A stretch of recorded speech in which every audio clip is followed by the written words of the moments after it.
Good morning, everyone. My name is Karen. This is Quantum Heart Awakening. And today we're just going to drop in and do a collective check-in. We're going to do things a little bit differently. Instead of going from micro to macro, we're going to go from macro to micro and see what comes up. Okay, Spirit, what can you tell us about the collective? What are we confronting? What is the grand scheme of things? What are the blocks that are showing up, and what are the solutions to those blocks? What do we need to know for the highest and best good of self and the planet? Okay. We have Akashic Stargate, aligned with purpose, crossroads, no wrong path. Look at all these mirrors. There's something here around whichever way you turn, whatever the world reflects back to you, there's no wrong choice. That you're being shown all of these different, almost like if your path was a kaleidoscope and all of a sudden there's no clear direction to go. Any direction will be the right direction. And then we have this Hathor light codes, light immersion, full system upgrade, power recall. Yeah, it feels like the collective just moved through a portal, and this is the morning of the rebirth. It feels like day one energy, very new energy, beginning the next, page one of the next chapter. Anything else, Spirit? And then we have Temple of Truth in reverse, throat chakra, authenticity, self-expression.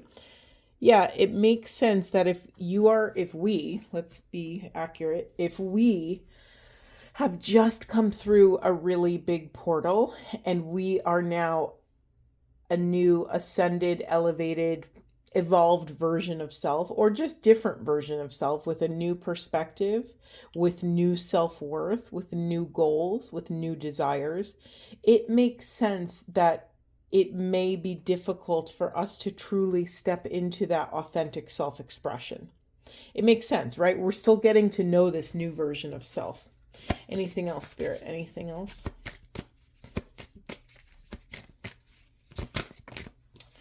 And then we have Soul Star activation, fulfilling soul contracts, remembering who you are in reverse.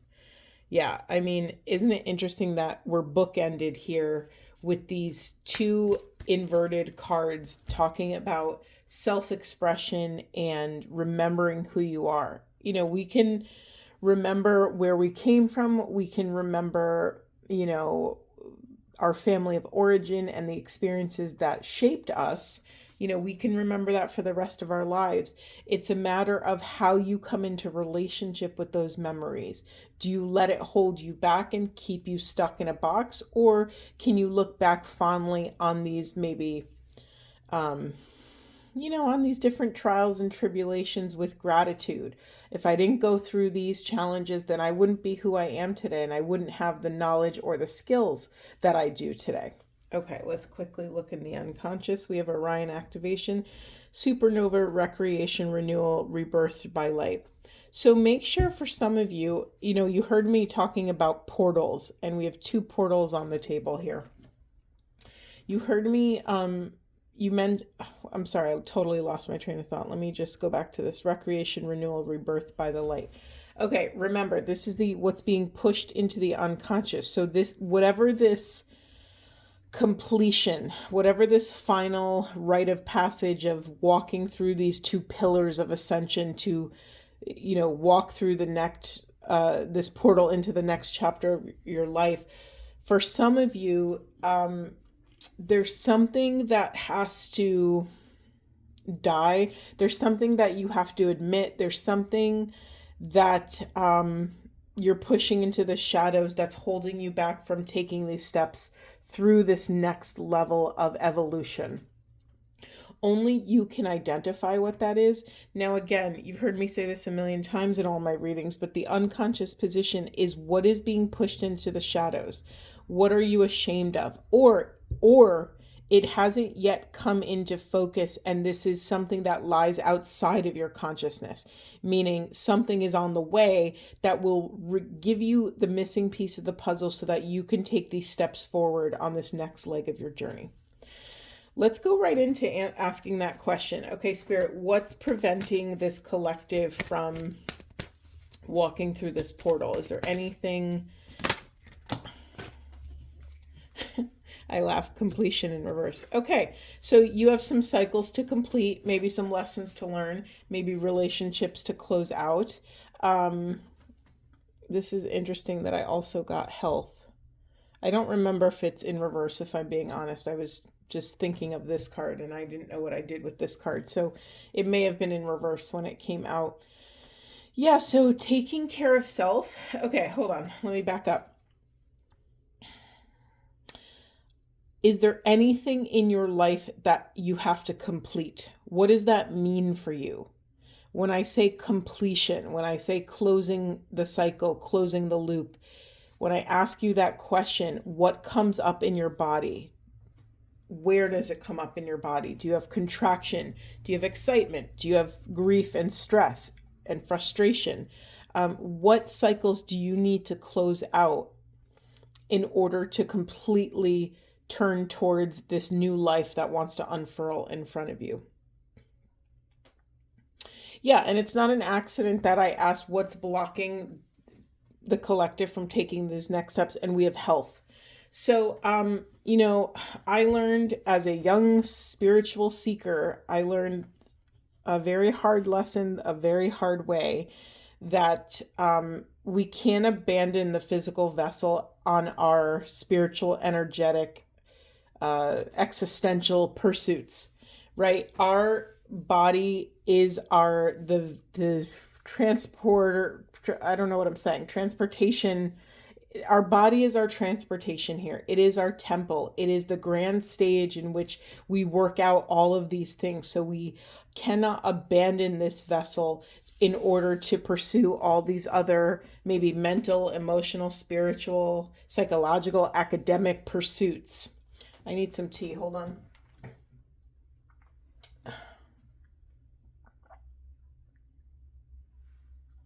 Okay, sorry. I really needed tea. I'm very scratchy today. Spirit, was there anything else about the body? Yeah, I had a mentor, one of my professors in my master's program. She always had this phrase, her name was Benita Roy, and she had this phrase that we are bodies in space. That no matter what we're studying, no matter how deep we go in a psychological, emotional, mental, spiritual capacity, at the end of the day, we are a body in 3D physical space. So we have to tend to the body first. So, again, remember the context in which I asked the question. I asked, what is preventing the collective from walking through this next rite of passage, this next portal of ascension? And we got completing cycles and taking care of your health. Let's take a gander at what's in the unconscious position. Spirituality. Okay, I see. Thank you, Spirit. So there's, for a small collective of you, I'm not getting it's like a huge group, but for some of you, and mind you, this is a collective reading. This is for feminines and masculines. For some of you, you have not been honoring your spirituality. What does that mean to you? Do you have spiritual gifts that you've shoved into the shadows because you're, ashamed that people will think you're weird, or you'll get weird looks, or you'll be perceived as woo-woo, or, a weirdo or unconventional or something? There's a gift in you embracing this spirituality. I don't know what that is for you. I mean, it could be as simple as, when's the last time you've connected with your spiritual practices? You hear me talk about Carolyn Mace all the time. She is my ultimate mentor. She's my core, out of all my mentors, she is my core North Star guiding light, that when I get pulled off track, I go listen to one of her books or one of her things where she's like yelling at people, and I love it.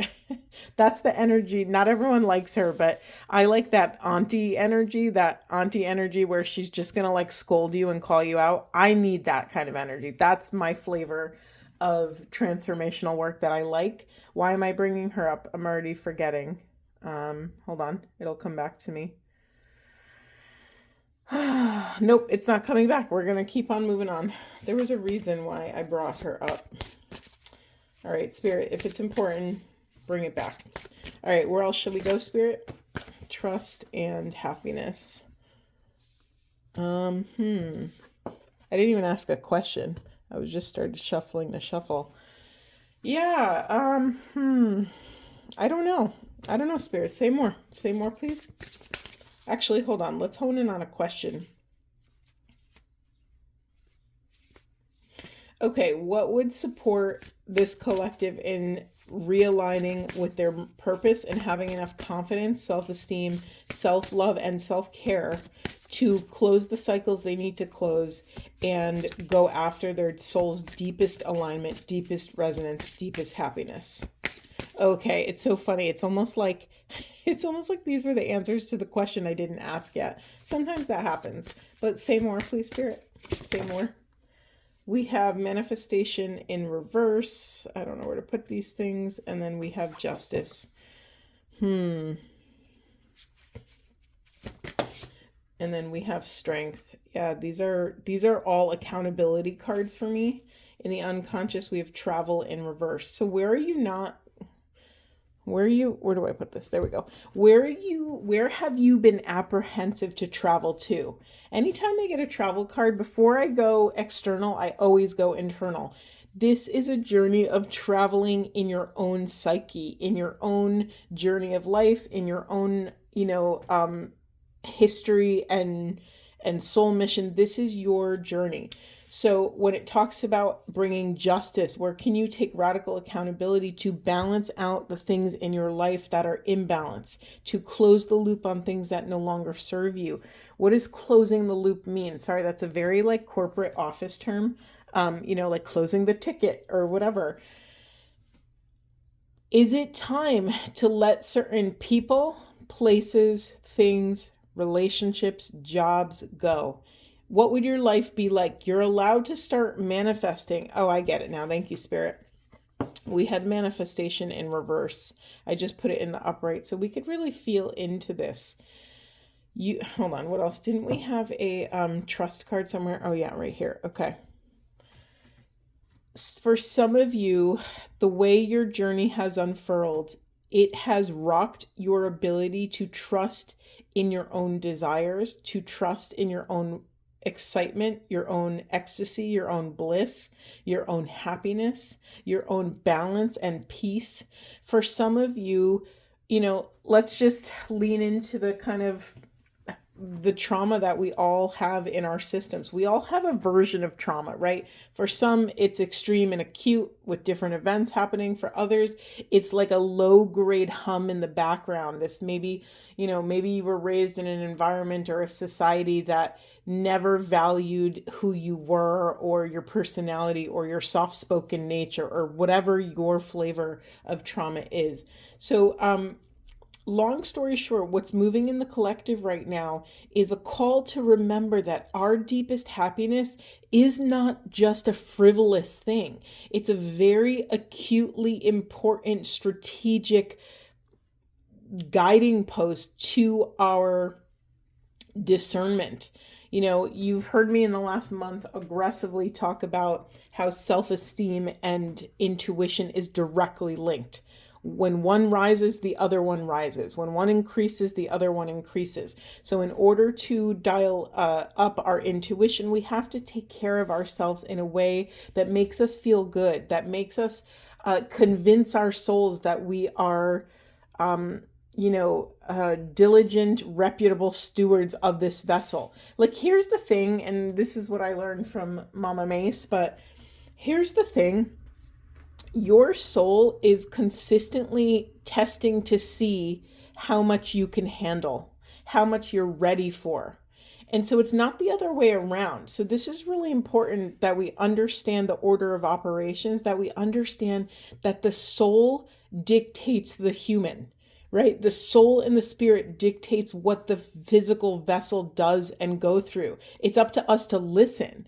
I think sometimes the collective, we've been so topsy-turvy because we've been trying to force a square peg in a round hole, meaning we get an external perception of something we think we're supposed to do or something we think we should do, and then we force our bodies to go in that direction. Maybe it's we study that thing in school because, we're guaranteed a better job. Maybe it's that, we open that business that our parents wanted us to open, or our spouses, or we just go along with convention, when sometimes we have to recognize that going along with convention could be the most dissonant thing for yourself, for your soul experience here in this human vessel in Earth School. Okay. Where was I, Spirit? Can you remind? Little twinkle, twinkle, twinkle for you. Where was I, Spirit? I see. Okay, thank you. We are correcting our manifestation. We are getting our manifestation on track. Like, listen, if we, it's like we start off, as children, and we have all these options, right? We have all these different options. If our manifestation is broken and we are doing things and acting in certain ways for other people, we're going to go off in this direction because that's how our compass is calibrated. However, once we start aligning with self, once we start aligning with our true north, with our soul's truest north, we can start assessing our own discernment over what makes us happy, over what makes us feel whole and healthy and complete. Okay, anything else, Spirit? Where are we going? Where are we going? I feel like we're just getting beginning. Do you hear sometimes how my brain works? I can't form sentences. It's funny though. Hold on, let me gather my brain. Let me take a sip of tea.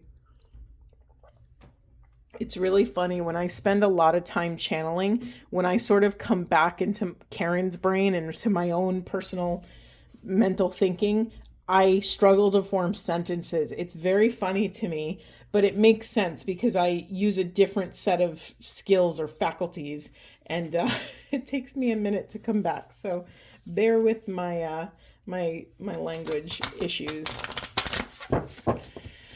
Okay, Spirit, where do we go? Where do we go? Yeah, let's just stick with the manifestation. What would support, what would recalibrate our compass towards our true north of happiness and soul alignment? What do we need to know about this? What's blocking it? What are the solutions to those blocks? Okay, I just prevented a bunch of cards from coming out, but hold on. Sometimes I do that. I'm like, no, what are you doing? But it's all meant to be. Anything else, Spirit? Am I going to take all these? Nope, too many.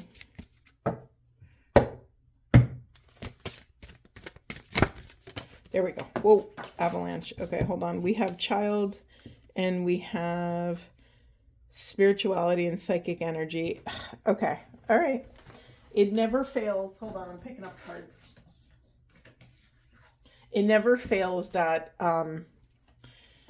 something that was in the unconscious position at the beginning of the reading comes out in the conscious position as a solution. That makes perfect sense here. Let me see what we have on the floor. We have fidelity and rebirth. Okay. All right, where am I? I want to keep that manifestation open because that feels really important. Okay.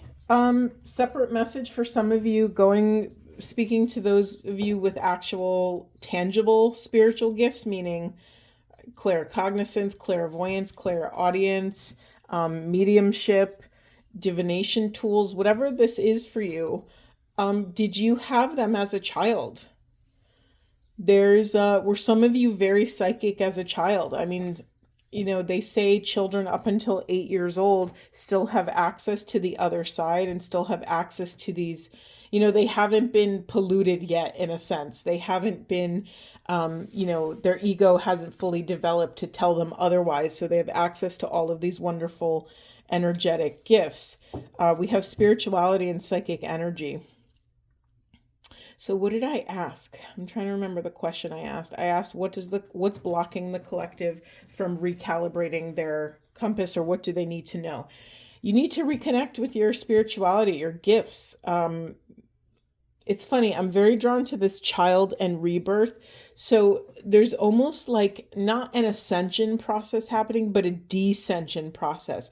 You're being called, collective, to sink back in and almost rebirth your inner child that you maybe have lost contact with, to allow this, like, the second coming of your inner child, and to stay faithful to what your inner child is asking for. So in essence, you're being asked to invite your ego to take a step back and make space, create an actual throne for your inner child, and to follow your inner child's compass, because your inner child's compass will reveal your deepest happiness, right? When you can develop a trust in your inner child. And let's be real, sometimes when we start excavating inner child stuff, a lot of things can come up, maybe some not so great things, some feelings of, I don't know what, fill in the blank for your situation, but it can be hard. The point is, it can be hard. And so can you parent this inner child? It's so funny. I feel like I've been saying I'm like a broken record about parenting our inner parts, parenting our inner child, but really, there's no other work. I mean, it's like, can we parent the parts of ourselves and escort them to safety and make sure they know they're loved, they're valued, and they're worthy of going after whatever they desire, that their desires and truth are not wrong? Can you trust in the happiness of your inner child? Can you trust in that? Can you trust in their North Star? Can you remain faithful to that path, to their path? That is how you will fix your manifestation. That is how you will travel to the next aligned portal. I didn't even look, but let me see what's in the unconscious. Yeah, true love. Sorry, I'm losing my voice. I don't know why my voice is going out. So what's being pushed into the shadow is your true love. Is it a person? Is it an activity? When you were a child, I'm assuming no one was madly in love when they were a little kid, but maybe you were. Maybe there's something about that type of relationship that makes sense for you. But really, for most of us, I think, it's like, if you kind of go back, I'm getting teary-eyed because it's such a sweet and innocent, beautiful, precious thought. When you go back to your inner child and you really peel back the layers and dig down and excavate, what was that child's truest love in that moment? Was it art? Was it creativity? Was it cooking, baking? Was it exploring and playing in the dirt and digging in the dirt to find, bones or something? I just got ringing in my left ear.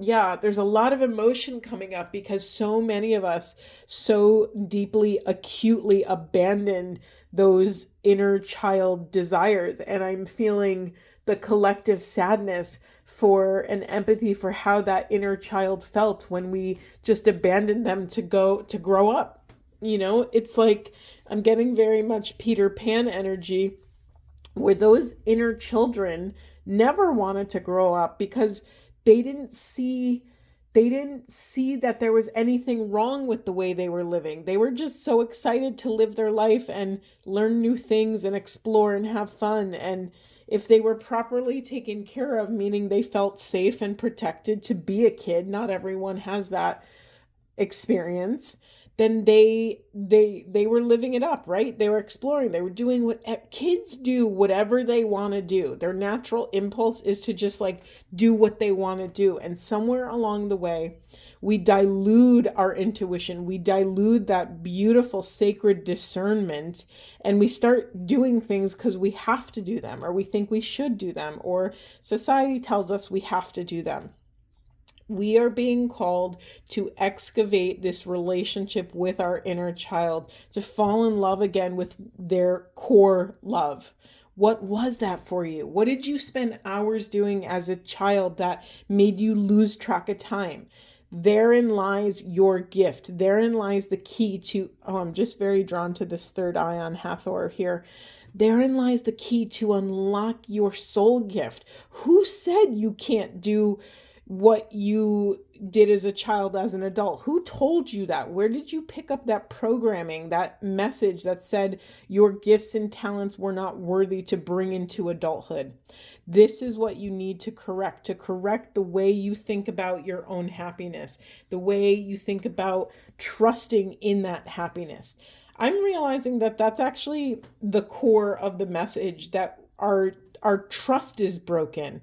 It's like somewhere along the way, maybe it's society, maybe it's college, maybe it's, all these false stories we picked up along the way that if you do this, then this will happen. If you go to college, then you get a good job and make money and survive this crazy world. If you get married, then you will be an upstanding citizen. Whatever it is, like fill in the blank, right? We are repairing this trust.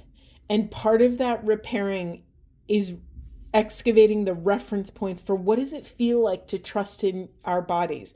The key to all of this is going back to your inner child. Now, maybe you need support doing this. You can ask me for support. You could hire me. You can go to a therapist. You could hire someone else. You could talk to a friend or a parent. I wouldn't talk to a parent if your inner, your childhood wasn't the best. It might bring up some confronting things that your parents may or may not be able to handle. But it's important that you do this. You excavate this relationship with this inner child in a way that feels safe and protected. One exercise you could do is you can, with your dominant hand, write a letter to your inner child, and then with your non-dominant hand and with a marker or a crayon or some little kid creative device, a marker, a crayon, or colored pencil, write with your non-dominant hand as a response.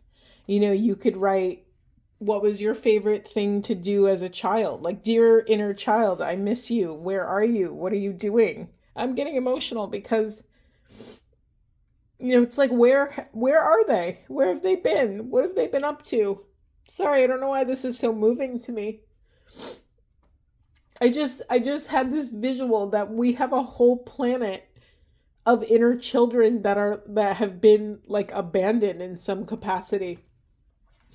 And maybe some of us carry that spark with us. I have a pretty strong inner child, so I tend to just embody my inner child in certain moments. But you can write this letter, right? Okay, so let me say it again. As an adult, use your dominant hand, write a letter to your inner child.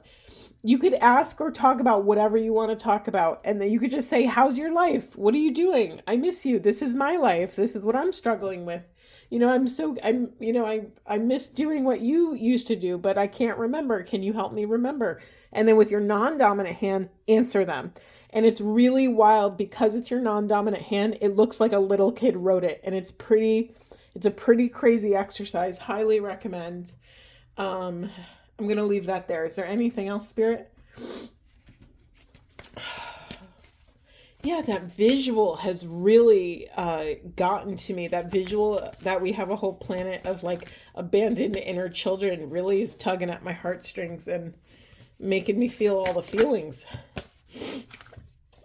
We have Lemuria, creating heaven on earth. It's happening, but it was in reverse.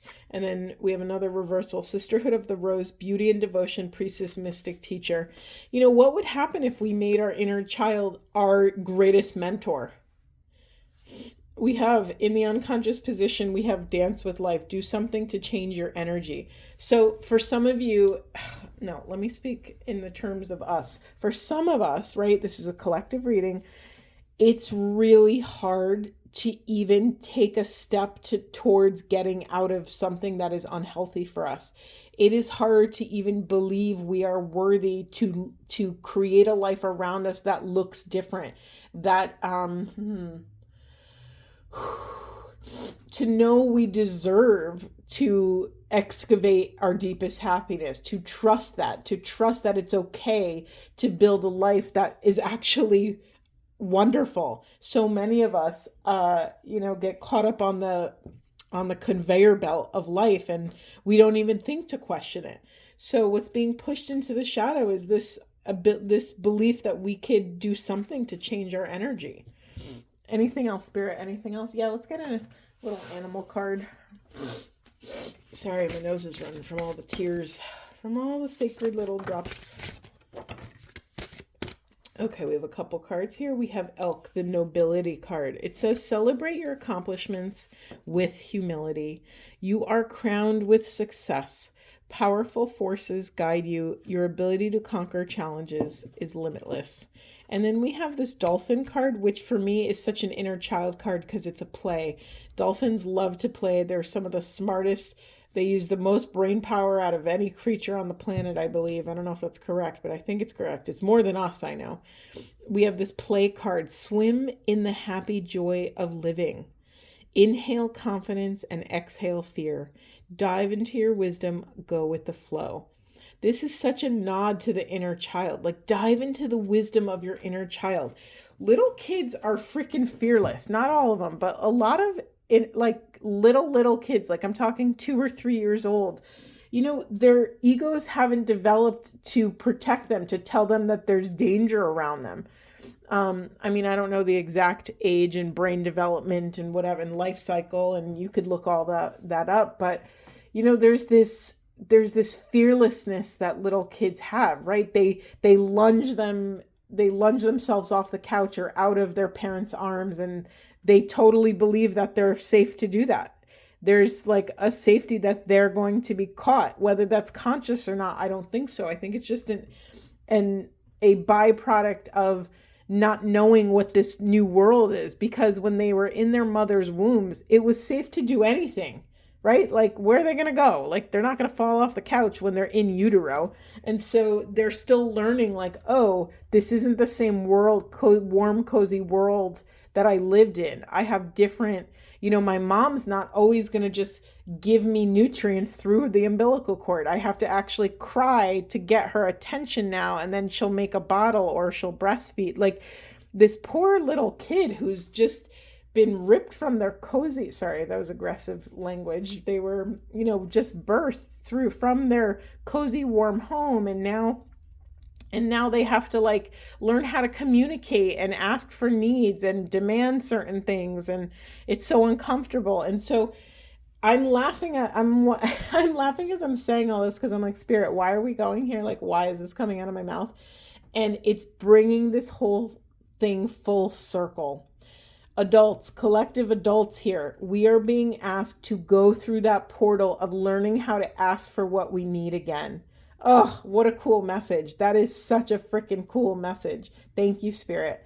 We are now, we've lived our lives to a certain degree. We've had a bunch of experiences, and now we have to go through this next portal where we have to assess what we need, figure that out, understand we're worthy enough to ask for it, and then, squawk until we get it, or become a big enough nuisance to ourselves that we take action towards our deepest desire. Whew, beautiful, beautiful message. I laugh because I just happened to look down at the unconscious position for the animals cards. We have dragonfly magic. Dragonflies are symbols of transformation. It says, I embrace my transformation. I courageously let go of the past. The magic of nature is in me. I am brilliant and I am blessed. Beautiful spot to end. I hope this was supportive. It was such a good reading. It was such a moving reading. I hope some of this was translated properly. I hope this was supportive, and I will see you in the next one. Bye.